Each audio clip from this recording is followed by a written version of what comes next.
Սիրված աշխատանք ունենալ։ Բազմաթիվ սիրված աշխատանքներ գտնվում են բյուջետային հիմնարկներում եւ կառավարությունը իմիջայլոց բարձր տեխնոլոգիաների ոլորտում, այլ ոլորտներում աշխատատեղերի բացման ծրագրեր է իրականացնում, աջակցության ծրագրեր է իրականացնում, որպեսզի ներդրողներին խթանի նոր աշխատատեղեր ստեղծել։ Առողջ սննդին հասանելիություն, սննդի անվտանգությունը ու սննդի անվտանգության ստանդարտների սահմանումը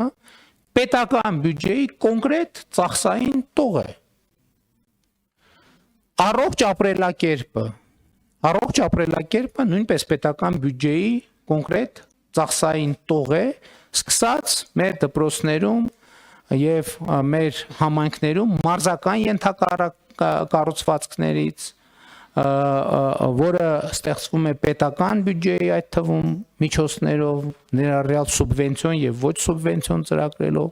բայց նաեւ քաղաքացիների ընկալումը առողջ ապրելակերպի նկատմամբ մեծացնելու համար, այդ թվում հանրահռչակման ծրագրեր ենք մենք իրականացնում, այդ թվում որ իմ կողմից հեծանիվ վարելու մղումը, դա էլ որոշակի բյուջետային ծրագրի իրականացում ցույց տալու համար, որ ամոթ չի, որ 49-50 տարեկան տղամարդը հեծանիվ քշի, ամոթ չի ուղղակի։ Կներեք, իմ կարծիքով ամոթա, որ չքշի։ Հաղորդակից լինել հոգևոր կյանքին եւ մշակույթին։ Այսօր Հայաստանում շատ ակտիվ մշակութային կյանք կա, այդ թվում բյուջետային են ծրագրերի եւ են բանաձևերի միջոցով, որը կառավարությունը ընդունել է։ Դուք գիտեք, որ մենք արդեն մի քանի մշակութային հաստատություններում էքսպերիմենտալ փորձարարական մեթոդով ֆինանսավորման նոր բանաձևեր ենք դրել եւ ակնհայտ է, որ այդ բանաձևերը գործում են, որովհետեւ մենք շահագրգռություն ենք ստեղծել, որպեսզի մեր մշակութային հաստատությունները իրենց սիրած գործով զբաղվելով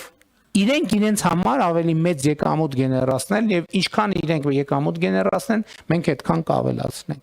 Պետական բյուջեի ծախսային տողը, երբ որ մենք բոլոր երեխաների համար, օրինակ թանգարանների մուտքը մինչև 12 տարեկան դարձրեցինք անվճար։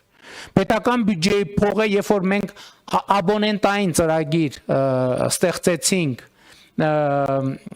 աբոնեմենտային ծրագիր ստեղծեցինք դպրոցականների համար, որպեսզի ամեն դպրոցական տարին պետական բյուջեի հաշվին գոնե մի թատրոն, գոնե մի թանգարան, գոնե մի համերգ այցելի եւ դրանում ներառեցինք նաեւ տրանսպորտային ծախսերը մարզից մարզ տեղափոխելու երեխաներին մարզից մարզ տեղափոխելու համար։ Հոգևոր կյանքին հաղորդակցությունը նույնպես պետական բյուջեի ծախսային տող է, որովհետև այսօր մեր պատմամշակութային բազմաթիվ հուշարձաններ, որոնք այդ թվում հոգևոր կյանքի անբաժանելի մաս են, որպես պատմամշակութային հուշարձան պատկանում են պետությանը, այսինքն պետության սեփականությունն են եւ գտնվում են պետության հոգացության ներքո։ Եվ այդ թվում